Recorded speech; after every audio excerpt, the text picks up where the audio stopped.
10th of August 1944, and the BBC start to report that the Polish Home Army is sending messages confirming that German soldiers and German troops are shooting captured prisoners and injured civilians and are using men, women and children as human shields for their troops and for their tanks.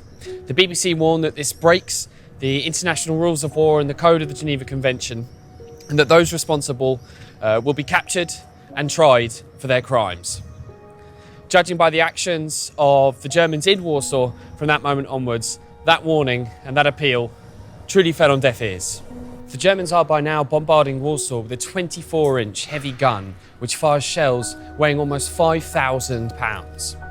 Now, because these shells were made to hit concrete and bunkers, sometimes when they hit soft ground, the rebels were actually able to defuse the bombs and then reuse the explosives in one of the hundreds of underground munitions factories that dotted around the city.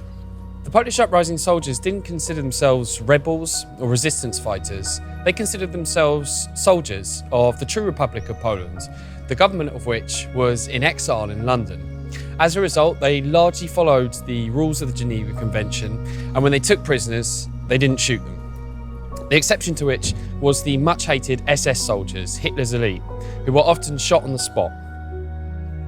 Now, in one of the cruel ironies of fate which war so often brings, the German prisoners were kept in the courtyards of buildings. There was nowhere else to put them.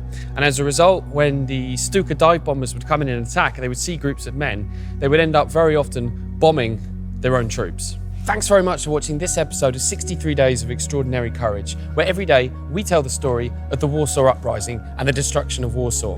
Don't forget to tune in for the next episode tomorrow at 5 p.m. Warsaw time, 11 a.m. Eastern Standard Time, and share your opinion and comments using the hashtag 63days.